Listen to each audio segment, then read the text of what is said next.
नमस्कार, आप देख रहे हैं हरियाणा न्यूज और आपके साथ मैं अनु चौधरी। और वक्त हो चला है सुपरफास्ट 100 का।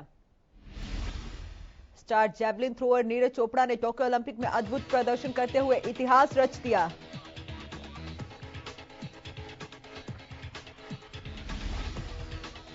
शनिवार को फाइनल मुकाबले में चोपड़ा ने दूसरे प्रयास में 87.58 मीटर का बेस्ट थ्रो करके स्वर्ण पदक अपने नाम किया। इसके साथ ही Neeraj track and field event में स्वर्ण पदक जिताने वाले पहले भारतीय एथलीट बन गए।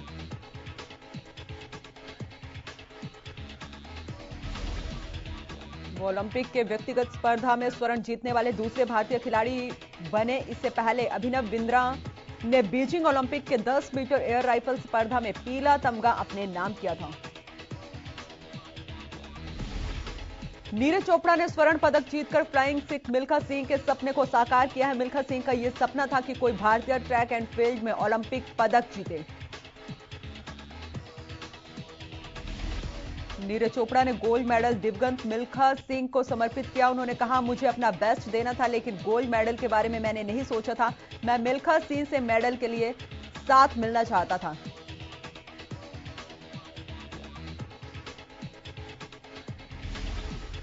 पीएम मोदी ने नीरज चोपड़ा को बधाई देते हुए लिखा कि युवा नीरज ने असाधारण रूप से अच्छा प्रदर्शन किया है। उन्होंने उल्लेखनीय जुनून के साथ खेला और अद्वितीय धैर्य दिखाया। गोल्ड जीतने के लिए उन्हें बधाई।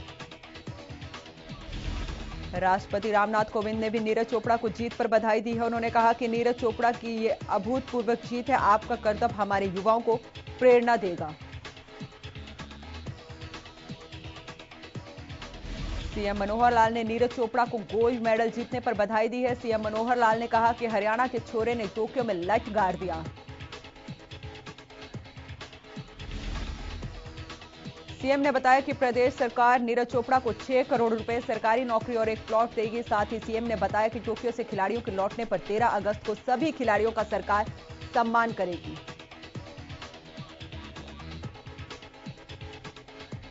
जीत के बाद सीएम मनोहर लाल ने नीरज चोपड़ा के पिता से बात की। सीएम ने उनके पिता को आश्वासन देते हुए कहा कि नीरज को आगे बढ़ाने के लिए हरियाणा सरकार पूरा सहयोग करेगी। नीरज चोपड़ा ने ओलंपिक में इतिहास रचकर देश भर को खुशी मनाने का मौका दिया है। गृह मंत्री अनिल विज नीरज चोपड़ा के गोल्ड मेडल जीतने का ऐलान होते ही खुशी से नाचने लगे।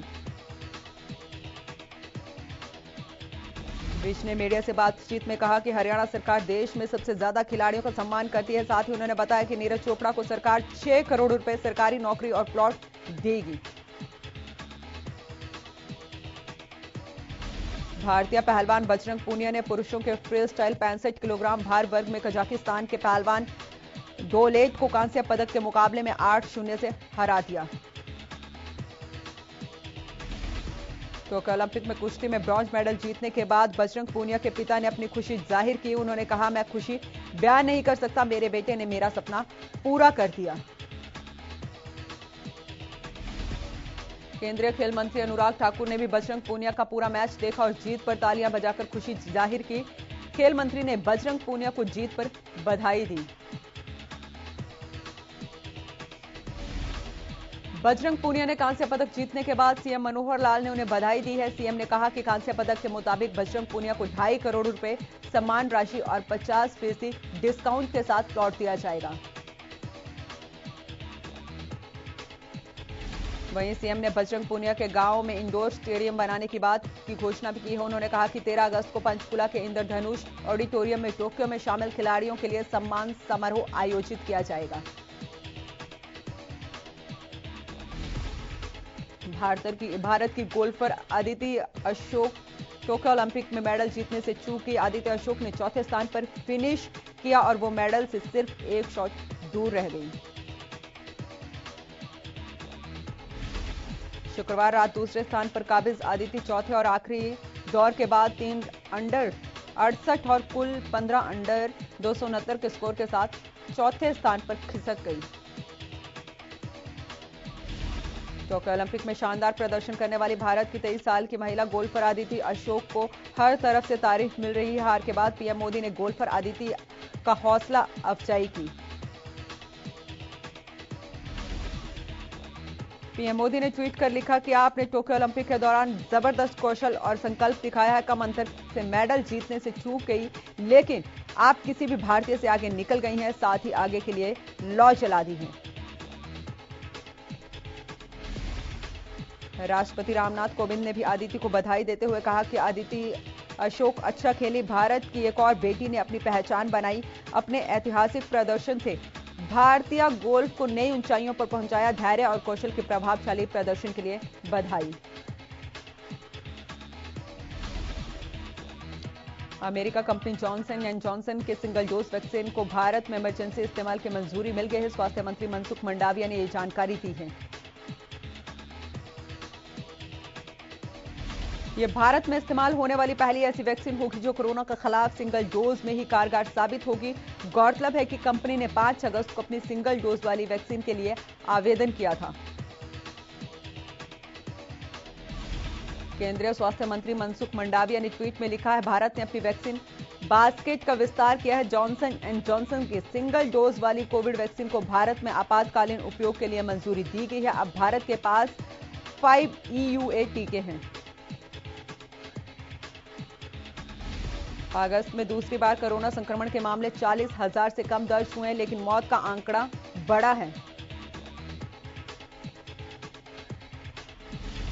स्वास्थ्य मंत्रालय के अनुसार 6 अगस्त तक देश भर में 50 करोड़ 10 लाख कोरोना वैक्सीन की डोज दिए जा चुके हैं। बीते दिन 49.55 लाख टीके लगाए गए।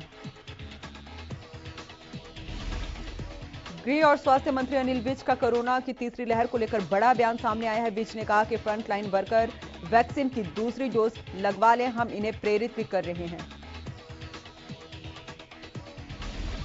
उन्होंने कहा कि हम चाहते हैं जो हेल्थ वर्कर्स और कोरोना वॉरियर्स हैं वो फ्रंट लाइन पर खड़े होकर कोरोना से लड़ाई करते हैं। ऐसे में अगर कोरोना की तीसरी लहर आती है तो वो सभी इससे सुरक्षित रह सकें।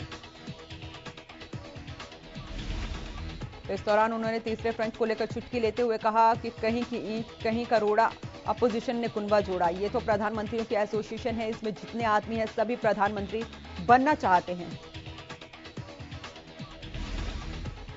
सहकारिता मंत्री डॉक्टर बनवारी लाल ने शनिवार को बाबल उपमंडल के गांव पिथनवास में विभिन्न विकास कार्यों का उद्घाटन किया। इस मौके पर उन्होंने जन समस्याओं को सुनकर उनका समाधान भी किया।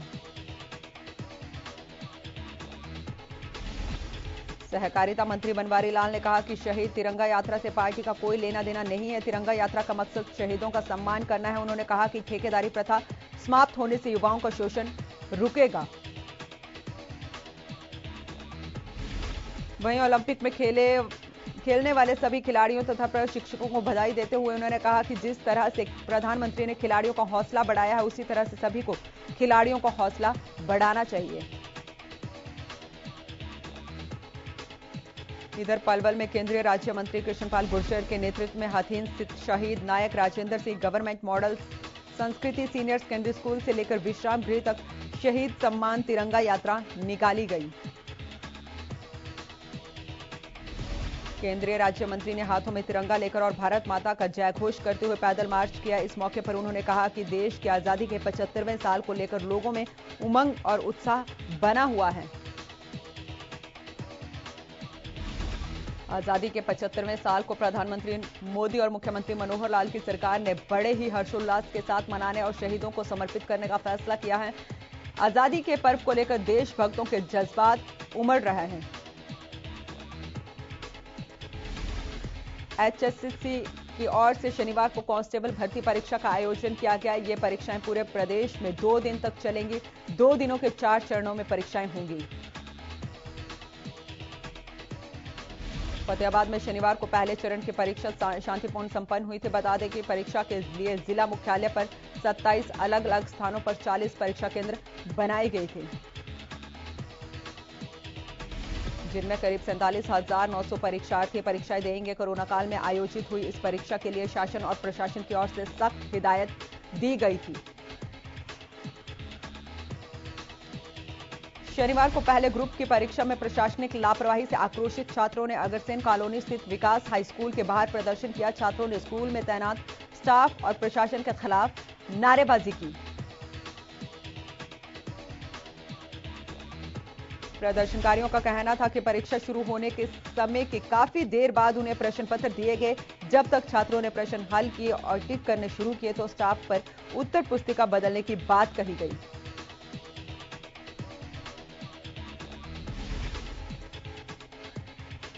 वहीं छात्रों ने कहा कि कुछ समय बाद ही उसी उत्तर पुस्तिका को मान्य किया गया।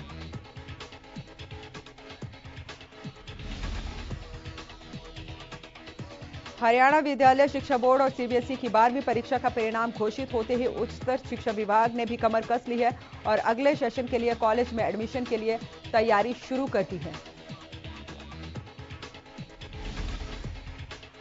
नेहरू कॉलेज के मीडिया प्रभारी डॉक्टर अमित भारद्वाज ने बताया कि उच्चतर शिक्षा विभाग ने अपने एडमिशन पोर्टल पर टेंटेटिव एडमिशन शेड्यूल जारी कर दिया है।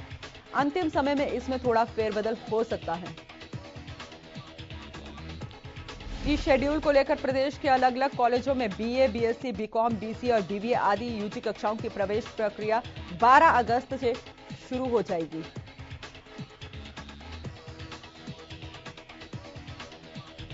हरियाणा शिक्षा ओपन बोर्ड का 12th का रिजल्ट भी आ चुका है। इस रिजल्ट से बच्चे काफी नाखुश है। सभी बच्चों को करनाल में 34% नंबर दिए गए।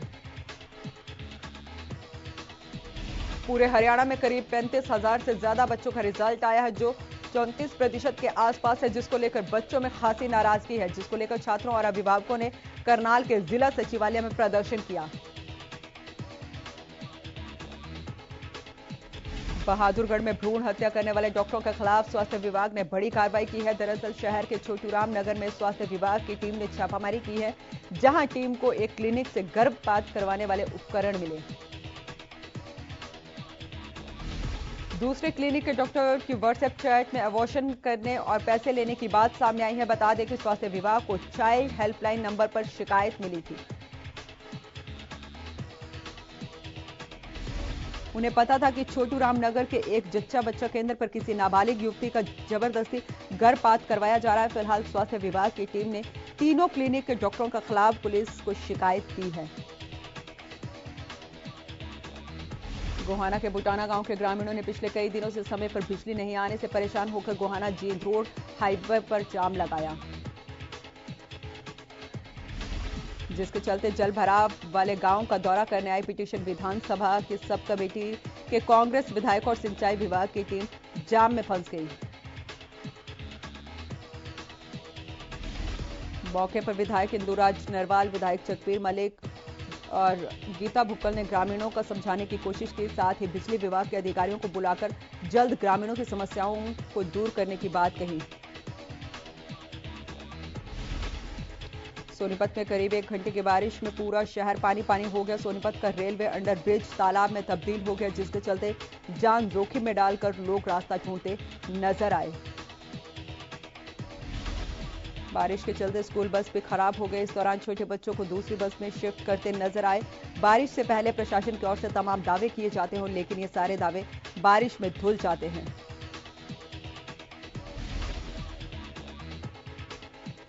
रादौर के बकाना रोड पर कबूतर पकड़ने दुकान की छत पर चढ़ा युवक बिजली की हाई वोल्टेज तारों की चपेट में आकर बुरी तरह से झुलस गया। अचानक तारों में हुए धमाके के बाद आसपास के लोग मौके पर पहुंचे। उन्होंने देखा कि एक युवक बिजली की तारों की चपेट में आ गया है, जिसके बाद जब इसकी सूचना परिजनों को लगी तो वो मौके पर पहुंचे।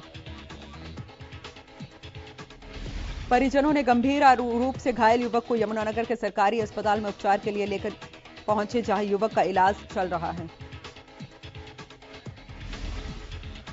करनाल के नगला मेगा गांव में शोभा यात्रा के दौरान हादसा हो गया। शोभा यात्रा के दौरान एक युवक ने बिजली की तार को गलती से पकड़ लिया। इस दौरान 5 लोग करंट की चपेट में आ गए। हादसे में एक की मौत हो गई, जबकि 4 घायल हैं और एक की हालत गंभीर बताई जा रही है। घायलों का इलाज करनाल के अलग अलग अस्पतालों में किया जा रहा है। हादसे का शिकार हुए सभी युवक की उम्र 18 से 25 साल के बीच है। इस हादसे का दिल दहला देने वाला वीडियो सामने आया है, जिसमें देखा जा सकता है कि एक के बाद एक युवक कैसे करंट की चपेट में आ गए।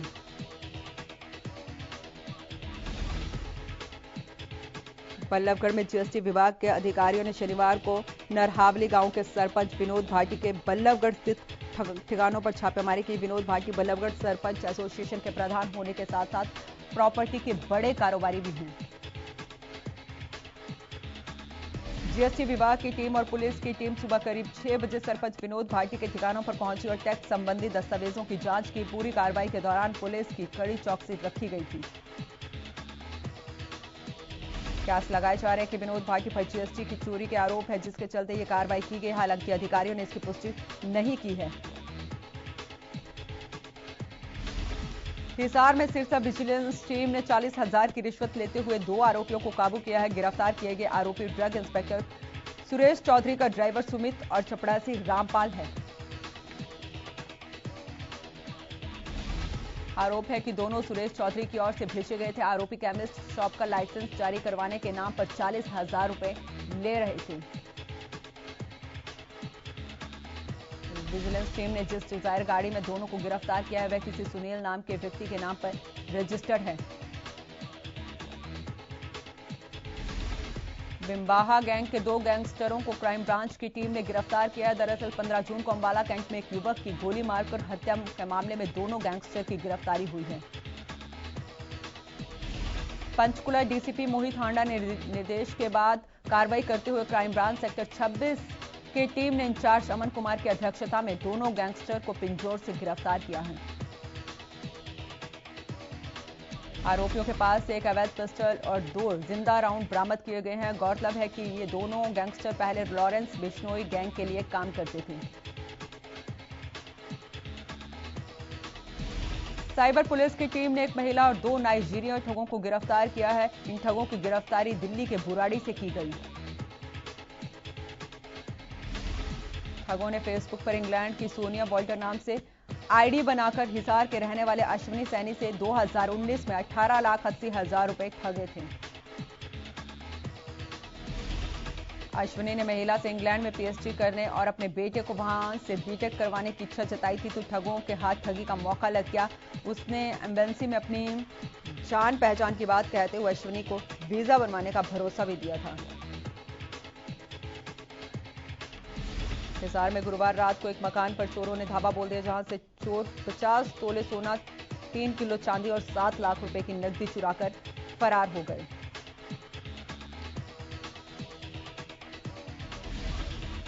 चोरी की वारदात घर में लगे सीसीटीवी में कैद हो गई। सूचना पाकर मौके पर पहुंची पुलिस ने मामला दर्ज कर चोरों की तलाश शुरू कर दी है। पलवल में 10वीं कक्षा की 16 साल की नाबालिग छात्रा का अपहरण कर नेशनल हाईवे स्थित ओयो होटल में ले जाकर दुष्कर्म किया गया।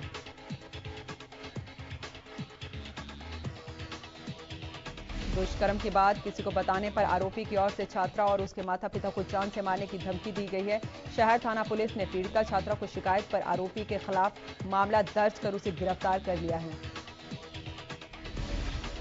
राय के गांव लेवान में ट्रैक्टर के नीचे आने से मजदूर की मौत हो गई। बताया जा रहा है कि मजदूर सुधीर यूपी का रहने वाला था और भट्टे पर मजदूरी का काम करता था। बता दें कि जब मजदूर ईंट उतारने के लिए गांव लेवान में आया हुआ था और ट्रैक्टर पर बैठा हुआ था, लेकिन ट्रैक्टर अचानक अनियंत्रित हो गया,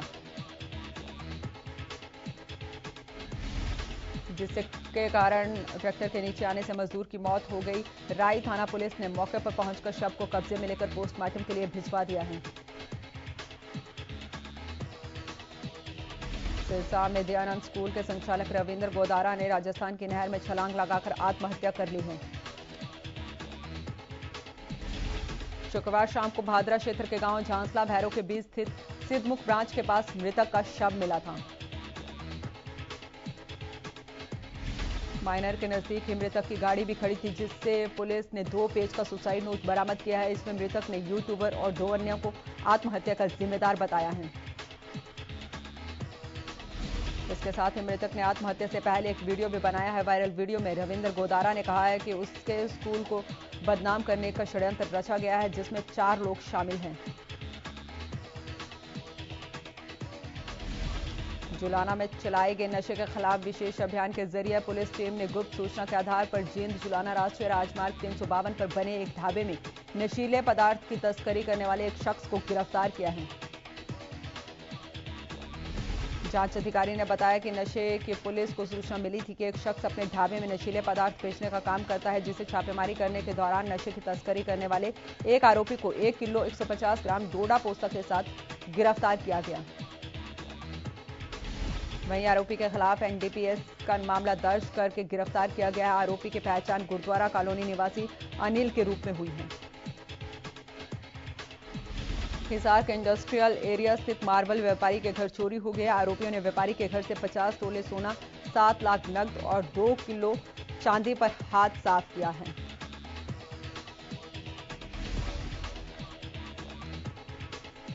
वीडियो में देखा गया कि देर रात करीब 3 बजे घर के पास खाली प्लॉट से चोर घर में घुस गए। वहीं वारदात में 5 लोगों के साथ 2 बच्चे भी मौजूद थे। आरोपी करीब 1 घंटे तक घर में चोरी करते रहे।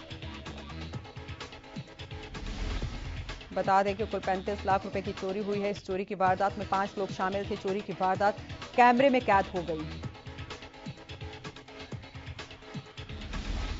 जुलाना के ग्रामीण क्षेत्र में एक बैल 16,51,000 में बिका, जिसको लेकर पूरे इलाके में चर्चा का विषय बना हुआ है।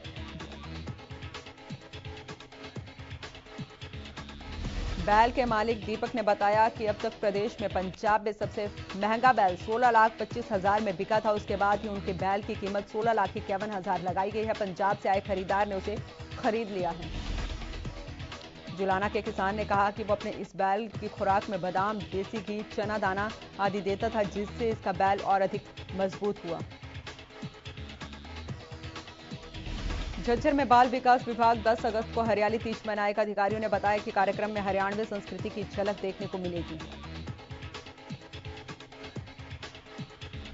लड़कियों के लिए इसमें मेहंदी लगाने का मुकाबला होगा और लड़कों के लिए इसमें अलग से आयोजन किया जाएगा। वहीं विजेता खिलाड़ियों को बाल विकास विभाग की तरफ से इसमें प्रोत्साहन राशि भी दी जाएगी। कोरोना की गाइडलाइन के चलते ज्यादा बड़ा आयोजन नहीं किया जाएगा। इस बात का पूरा ध्यान रखा जाएगा कि कोरोना वायरस से बचाव सुनिश्चित किया जा सके। सिरसा के गिंदाड़ा गांव में नाबालिग के अपहरण और हत्या प्रकरण का पुलिस ने खुलासा किया है। इस वारदात की जांच को लेकर पुलिस अधीक्षक की ओर से गठित एसआईटी ने शनिवार को गांव के ही 2 लोगों को गिरफ्तार किया है। पुलिस अधीक्षक डॉक्टर अर्पित जैन ने ये जानकारी देते हुए कहा कि 29 जुलाई की शाम को कुस्सर रोड पर नाबालिग लड़की की लाश मिली थी। बता दें कि विनोद पहले से चोरी और डकैती के साथ वारदातों में नामजद है। पुलिस अधीक्षक ने बताया कि पकड़े गए आरोपियों को अदालत में पेश कर रिमांड हासिल किया जाएगा।